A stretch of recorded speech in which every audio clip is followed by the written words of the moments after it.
Assalamualaikum. I am NURHANIS RUSHDINA binti SUPARMAN and number matric 279949.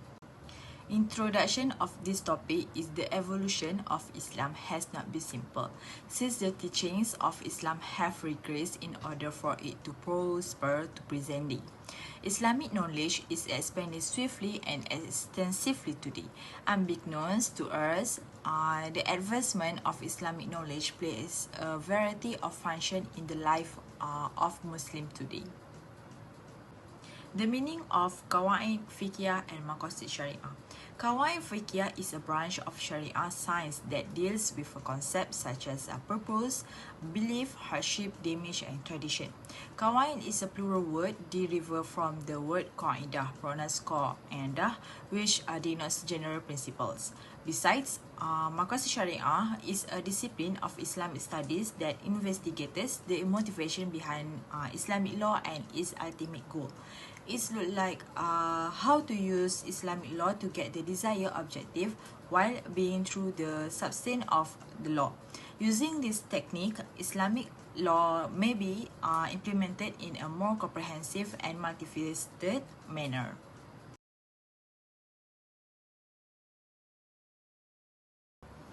The purpose of studying and understanding Al-Qawaid Al-Fiqhiyyah. Firstly, to make it easier for scholars to determine the law and solve the branch of fiqh. Second, easily gather various problems under one method from the ability to make ijtihad on the law. Third, the ability to distinguish and compare sense. The importance of Qawaid Fiqhiyyah. Number one, from the source, this method is a medium for fiqh fans to understand and master Maqasid Al-Shariah because by exploring several texts, scholars can find important problems in one problem. Second, in terms of Istinbat Al-Hakam, Al-Qawaid Al-Fiqhiyyah covers several issues that have and have not occurred. Al-Imam Al-Qarafi in his book Al-Furu says that a person who can assemble the problems of fiqh with its rules, then he does not have to memorize all the problems of Juz'iyah in detail for each problem.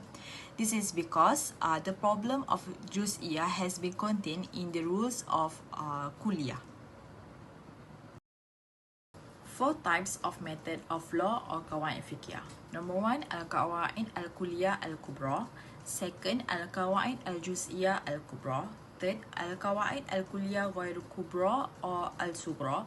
Fourth, Ad-Dawabit Al-Fiqhiyyah or Jurisprudential Guide. Al-Qawaid Al-Fiqhiyyah Al-Kubra. Imam Sayuti says that a scholar of the Hanafi school named Imam Abu Tahir Al-Dabas in the 4th century collected 17 rules. At that time, Abu Sa'id recorded only 7 rules, and in short, he then formulated 4 methods of the understanding the law of faith. The 4 rules are Al-Yakin Al-Yuzal Bishak. Second, Al-Masyaqqah Tajibu Taisir. Third, La Darar Wala Dirar. Fourth, Al-Ada Muhakamah. Then some scholars other rules, so the main rule was 5. This method reads Al-Umur Bimaqasidiha. I am NURIN NATASYA binti SHAMSUL FAZLI. My matric number is 279970. I will continue about Maqasid Shariah.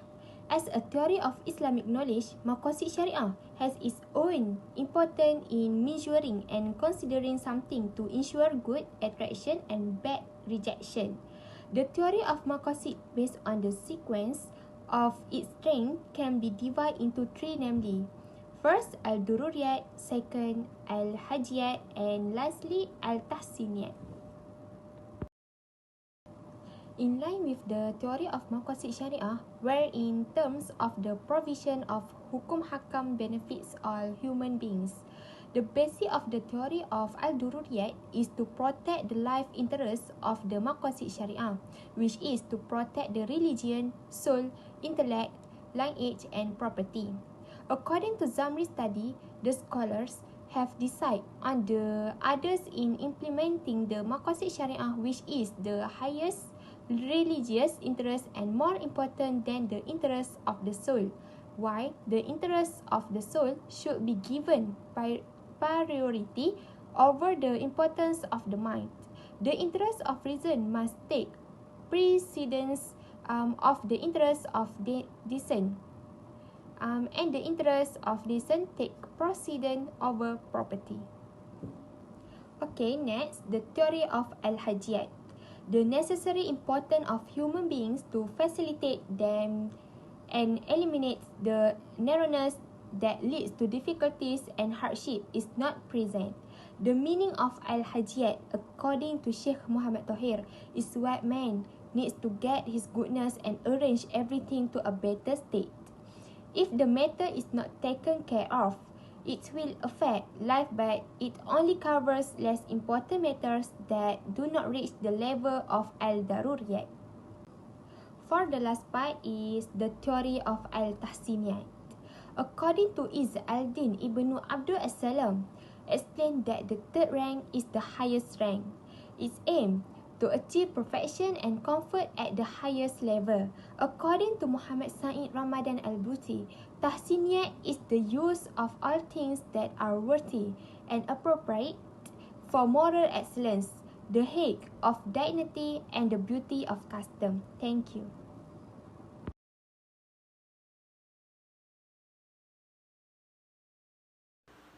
There are generally two approaches practiced by humans. The first approach is refer to those who make the Quran and Sunnah as the main source, while the second approach is refer to those who are sourced from the human intellect and environment. While current matters that are not found in these two main sources will be referred to views of ijma ulama.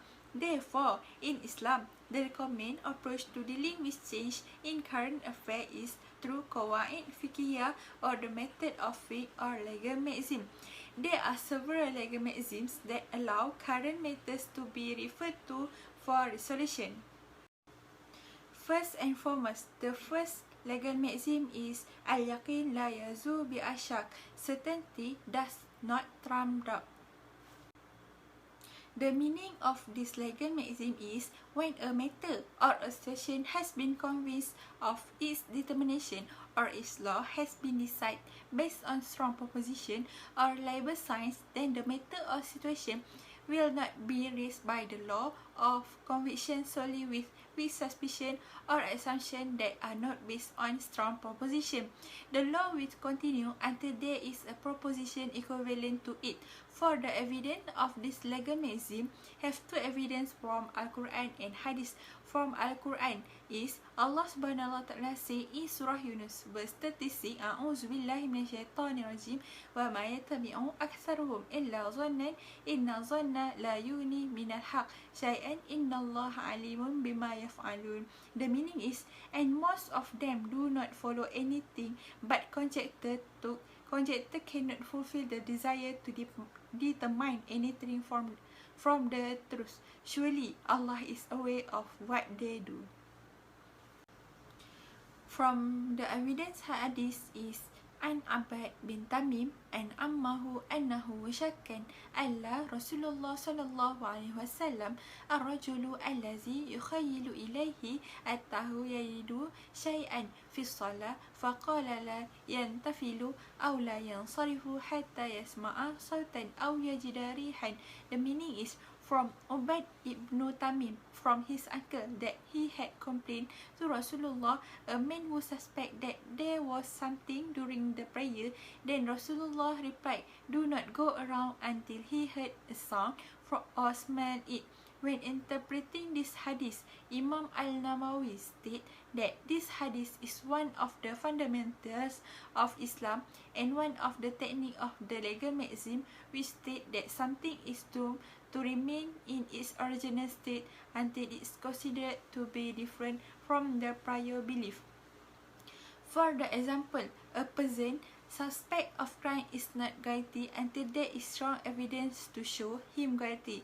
As an example of this legal maxim, this is due to the need to safeguard someone who is fully innocent. The next legal maxim is al-mashaqqah tajlibu at-taysir, which means state that adversity lead to ease. The meaning of this legal maxim is this method means that the difficulty attracts the convenience or difficulty leads to relief. Moreover, this method means where there is some difficulty or difficulty is in fulfilling and executing the command of Allah Subhanahu Wa Taala, the order is unlike the original. Based on this method, all the law of rukhsah or relief in Islamic law are formed. For the evidence of this legal maxim, also have two evidence from Al-Quran and Hadith. From Al-Quran is Allah Subhanahu Wa Taala says in Surah Al-Baqarah, verse 185. A'udzubillahi minasyaitanirrajim. Yuridullahu bikumul yusra wa la yuridu bikumul usra. The meaning is Allah intends for you is, and He does not want make things difficult for you. The evidence from the hadith is حدثنا محمد بن بشار قال حدثنا يحيى بن سعيد قال حدثنا شعبة قال حدثني أبو التياح عن أنس عن النبي صلى الله عليه وسلم قال يسروا ولا تؤسروا وبشروا ولا تنفروا. Narrated Muhammad ibn Bashar that Yahya ibn Sa'id that Syu'bah that Abu Atiyah that Anas ibn Malik radhiyallahu anhu. Allah says, facilitate things for people concerning religious matters and do not make it hard for them, and give them good tidings and do not make them run away from Islam. For example, when you are hungry, you should eat carcass or prohibited goods to avoid famine. The third legal maxim is La darar wa la dirar, or ad-darar yuzal, which state that there must be no harm and no irreparable injury or harm must be erased. The meaning of this legal maxim is, according to this qaida, a human must not harm others and others should not respond in like. Imam Ibn al-Athir made the observation. Furthermore, it demonstrates how Islam promotes people's securities, promotes peace by removing evil from their life, and prohibits harm among them. For the evidence of this legal maxim, also have two evidence from Al-Quran and Hadith. From Al-Quran, Allah Subhanahu Wa Taala says in Surah Al-Baqarah, verse 233, A'udzubillahi minasyaitonirrajim. La tudarra walidatan biwaladiha wala mauludun lahu biwaladi. The meaning is, no mother should be treated unfairly on account of her child, no father on account of his child.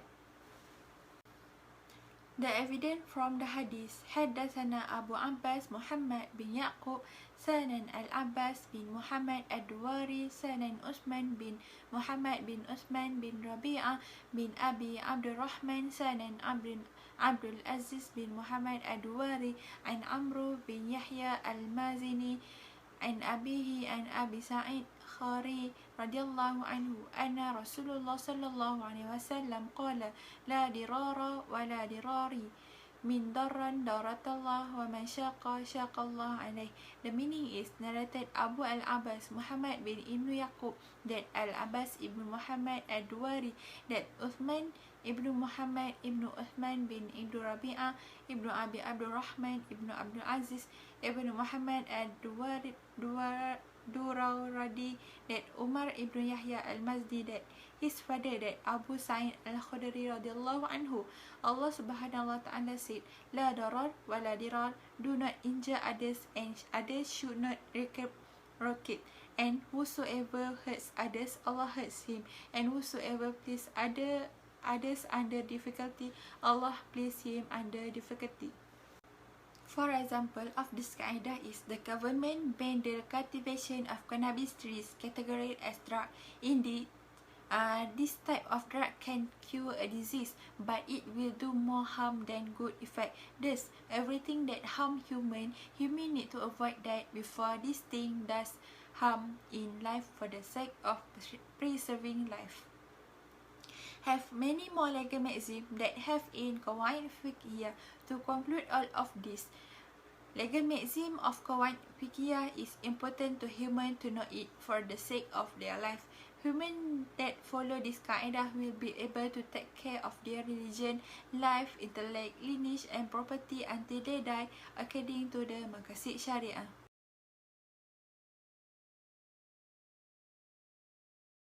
Assalamualaikum warahmatullahi wabarakatuh. My name is Muhammad Shakir bin NAUSHAD, number matric 277490. Okay, I will present about the suggestion, the importance of Maqasid Shariah and Qawaid Fiqhiyyah in modern life today. Qawaid Fiqhiyyah and Maqasid Shariah are important because the Muslim community in particular needs to adhere to certain rules when using the internet, new media and current technology. Every Muslim should be wise in using social media for spiritual control as well as the application of Maqasid Shariah and Qawaid Fiqhiyyah advice and implementation strategies. Maqasid Shariah is a set of 5 basic principles of Islam that aims to safeguard and preserve the religion, soul, intellect, lineage and property. As a result, today the core of Maqasid Shariah is very important in its application as a strategic model in the administration of our country towards a developed and harmonious country, where these basic principles is also a basic requirement to strengthen the country finance and economy, including management, education and political system, as well as strengthening the management of the plural society in Malaysia as a whole, and even as the most important thrust in strengthening the nation. Qawaid Fiqhiyyah is one of the signs that emerge to discuss legal issues that arise.